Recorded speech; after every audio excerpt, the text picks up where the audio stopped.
పారద్రోలేయచ్చు, వేళ్ళతో సహా మనం తీసేయచ్చు, ఆ యొక్క నేరాన్ని మనం ఎదుర్కోవచ్చు అని చెప్పడం జరిగింది. నెక్స్ట్ మళ్ళీ బాలురు ఇంకో క్వశ్చన్ వేశారంట. वर्तमान में भ्रष्टाचार सार्वजनिक जीवन में लगभग सभी स्तरों पर व्याप्त है। छात्र समुदाय सन 2020 तक भारत को भ्रष्टाचार से मुक्त कराने के लिए क्या क्या करना सकता है? ప్రస్తుతం అవినీతి అన్ని రంగాల్లో కూడా వ్యాపించి ఉంది. అయితే 2020 సంవత్సరం కల్లా భారతదేశాన్ని అవినీతి నుండి విముక్తి చేయడం కొరకు మా విద్యార్థులు ఏం చేయవచ్చు, మేము అవినీతిని ఏ విధంగా ఎదుర్కోవాలి, అవినీతిని ఏ విధంగా రూపుమాపేసేయాలి, 2020 సంవత్సరం వచ్చేసరికల్లా అవినీతిని మేము ఏ విధంగా సంహరించాలని పిల్లలు క్వశ్చన్ వేశారంట. అప్పుడు అబ్దుల్ కలాం ఏం చెప్తున్నారు? सार्वजनिक जीवन में भ्रष्टाचार उन्मूलन के लिए व्यापक आंदोलन की आवश्यकता है। यह आंदोलन अपने घर और विद्यालय से ही आरंभ करना होगा। సార్వజనీన జీవితంలో అవినీతి నిర్మూలనకు అంటే ఉద్యమాలు చేపట్టాలి అంటున్నాడు. ఈ ఉద్యమాలు మన ఇంటి నుండి, పాఠశాల నుండే ప్రారంభం కావాలని కూడా ఏం చెప్పడం జరిగింది. भ्रष्टाचार उन्मूलन में मेरी दृष्टि में केवल 3 ही तरह के लोग सहायक सिद्ध हो सकते हैं। वे हैं माता पिता और प्राथमिक विद्यालय के शिक्षक। यदि ये तीनों बच्चों को ईमानदारी और सच्चाई का पाठ पढ़ाते हैं तो इसके बाद जीवन में शायद ही कोई उनको हिला पाएगा। अतः हर घर में इस तरह के आंदोलन की आवश्यकता है। सार्वजनिक जीवन में भ्रष्टाचार को मिटा सके। आप सब यह संकल्प लें कि आप सदैव ईमानदार एवं भ्रष्टाचार मुक्त जीवन का निर्वाह करेंगे और दूसरों के लिए आदर्शवान बन रहेंगे। సార్వజనిక జీవితంలో అవినీతి నిర్మూలనకు ఉద్యమాలను చేపట్టాలి. అదేవిధంగా ఈ ఉద్యమాలు మన ఇంటి నుండి, పాఠశాల నుండే ప్రారంభించాలి అని అబ్దుల్ కలాం గారు పిల్లలకు సమాధానం చెప్పారు. అదేవిధంగా ఆయన ఏమని చెప్తున్నారంటే, నా దృష్టిలో ఈ అవినీతి నిర్మూలనకు 3 వ్యక్తులు మాత్రమే సహాయం చేయగలరు అని అంటున్నారు. వారు మొదటి తల్లి మాత, అవరు సెకండ్ వన్ తండ్రి అంటే పిత, నెక్స్ట్ వన్ ప్రాథమిక పాఠశాలలో ఉపాధ్యాయులు, మూడోది ఎవరు ప్రాథమిక పాఠశాల ఉపాధ్యాయులు, ప్రాథమిక విద్యాలయకే శిక్షక్. ఈ ముగ్గురు వ్యక్తులు కూడా విద్యార్థుల నిజాయితీ, నమ్మకం అనేటువంటి పాఠాలు చదివించినట్లయితే వారి జీవితంలో వారిని ఇంకెవరూ కూడా కదిలించలేరని చెప్తున్నారు ఈయన. అందువలన ప్రతి ఇంట్లో ఇలాంటి ఉద్యమం రావాలి. అప్పుడు మనం మన సార్వజనీన జీవితంలో అవినీతిని తొలగించవచ్చు. మీరందరూ ఎల్లప్పుడూ నీతి నిజాయితీతో మరియు అవినీతి రహితంగా జీవితాన్ని గడుపుతామని సంకల్పించుకొని ఆ దిశగా అడుగులు వేస్తే మీరందరూ కూడా ఇతరులకు ఆదర్శంగా అవుతారు అని మనకి అబ్దుల్ కలాం గారు ఆన్సర్ చెప్పడం జరిగింది. మరలా పిల్లలు ఇంకొక క్వశ్చన్ వేశారంట. बड़े हमेशा बच्चों को कुछ ना कुछ उपदेश देता रहते हैं।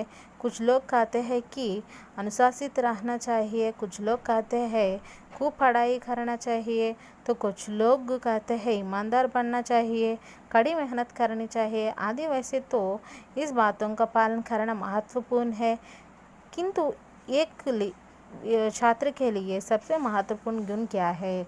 పెద్దలు పిల్లలకి ఎల్లప్పుడూ ఏదో ఒక ఉపదేశం చేస్తూ ఉంటారు. అలా ఉండాలి, ఇలా ఉండాలి, పెద్దలతో అట్లా ఉండాలి, ఇలా నడుచుకోవాలి, జీవితంలో ఇంత పైకి ఎదగాలి అని ఏదో ఒక ఉపదేశం చేస్తూ ఉంటారు. కానీ కొందరు క్రమశిక్షణతో ఉండాలని అంటూ ఉంటారు, కొంతమంది బాగా చదవాలని చెబుతారు. అదేవిధంగా కొంతమంది పేరెంట్స్ నిజాయితీగా నమ్మకస్తులుగా ఉండాలి మీరు అని చెప్తూ ఉంటారు. ఇంకొంతమంది పేరెంట్స్ బాగా పరిశ్రమించండి అని, బాగా శ్రమించండి, బాగా చదువుకోండి అని చెప్తూ ఉంటారు. వీటిని పాటించడం మంచిదే, వీటినైతే పాటించడం అయితే మంచిదే. కానీ ఒక విద్యార్థికి ఉండవలసిన గొప్ప గుణం ఏమిటి అని పిల్లలు క్వశ్చన్ వేశారు. అప్పుడు అబ్దుల్ కలాం గారు ఏమంటున్నారంటే, ఏ छात्र के लिए सबसे महत्वपूर्ण है उसकी अपने प्रति ईमानदारी और दूसरों के प्रति आदर पर गुण। ये गुण आपको निस्संदेह आदर्श नागरिक बनाएंगे। ఒక్క విద్యార్థికి అన్నిటికంటే ముఖ్యంగా ఉండవలసిన ఒక గొప్ప లక్ష్యం తన పట్ల తన నమ్మకం, ఇతరుల పట్ల గౌరవం. ఈ రెండు గుణాలు నిస్సందేహంగా మిమ్మల్ని ఆదర్శ పౌరులుగా తీర్చిదిద్దుతాయి. ఖచ్చితంగా మీరు ఆదర్శ పౌరులు అవుతారు. ఇది మీ పట్ల మీకు నమ్మకం కలిగి ఉండాలి, అదేవిధంగా ఎదుటి వాళ్ళ పట్ల గౌరవం కలిగి ఉండాలి. ఈ రెండు మంచి లక్షణాలు మీలో కనుక ఉంటే మీరు ఒక గొప్ప గుణం కలిగినటువంటి విద్యార్థి అవుతారు అని అబ్దుల్ కలాం గారు సమాధానం చెప్పారు. అప్పుడు ఛాత్ర एक अंतरिम प्रश्न एक छात्र के रूप में मैं विकसित भारत के आपके स्वप्न को साकार करने की दिशा में क्या कर सकता हूँ. చివరి ప్రశ్న అడుగుతున్నారు ఏమని, ఒక విద్యార్థిగా నేను అభివృద్ధి చెందుతున్న ఈ భారతదేశం మీ స్వప్నాన్ని సాకారం చేసే దిశగా ఎలా తోడ్పడగలను అని పిల్లలు క్వశ్చన్ వేశారంట. అప్పుడు అబ్దుల్ కలాం గారు మంచి సమాధానం చెప్పారు. एक छात्र होने के नाते आप जिस कक्षा में भी पढ़ते हो उसमें आगे बढ़ने के लिए खूब परिश्रम करें. अपने जीवन में पहले एक लक्ष्य बनाइए, फिर उसे प्राप्त करने के लिए आवश्यक ज्ञान और अनुभव प्राप्त करें. बाधाओं में से लड़ते हुए उन पर विजय प्राप्त करें. निरंतर प्रयत्नशील रहते हुए सबसे बढ़िया काम करने की ओर बढ़ते रहे.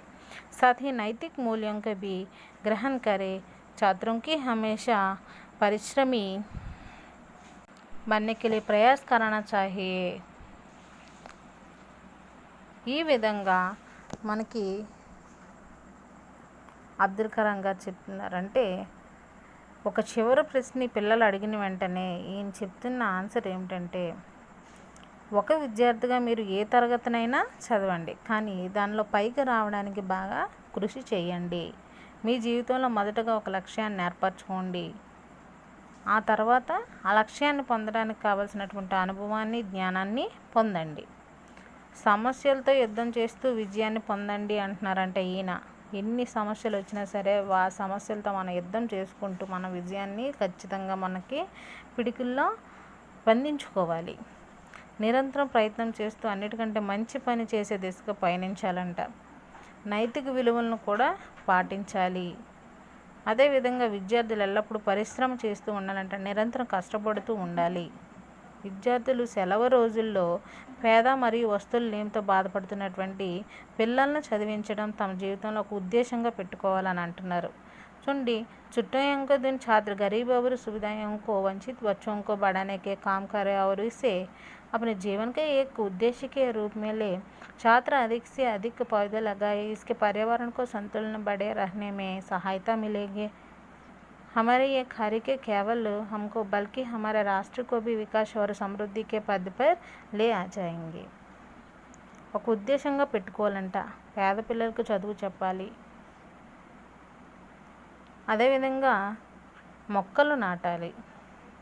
దీంతో వాతావరణంలో సమతుల్యత ఉండడంలో సహాయం చేసిన వారు అవుతారంట పిల్లలు. ఈ పనులు మనల్ని మాత్రమే కాకుండా మన దేశాన్ని కూడా అభివృద్ధి పదంలో నడిపిస్తాయి. పేదవాళ్ళకి విద్య నేర్పించడం, మొక్కలు నాటడం, నిజాయితీగా ఉండడం, అదేవిధంగా నిరంతరం పరిశ్రమిస్తూ ఉండడం, లక్ష్యాన్ని చేజిక్కించుకోవడం, ఇలాంటివన్నీ కూడా చేస్తే ఖచ్చితంగా మన దేశాన్ని కూడా మనం అభివృద్ధి చేసినటువంటి మంచి పౌరులం అవుతాము అని మనకి అబ్దుల్ కలాం గారు మంచి విషయాలు చెప్పడం జరిగింది. పిల్లలు, ఇంకొక వీడియోలో టెస్సీ థామస్ గారి గురించి తెలుసుకుందాం. Thank you.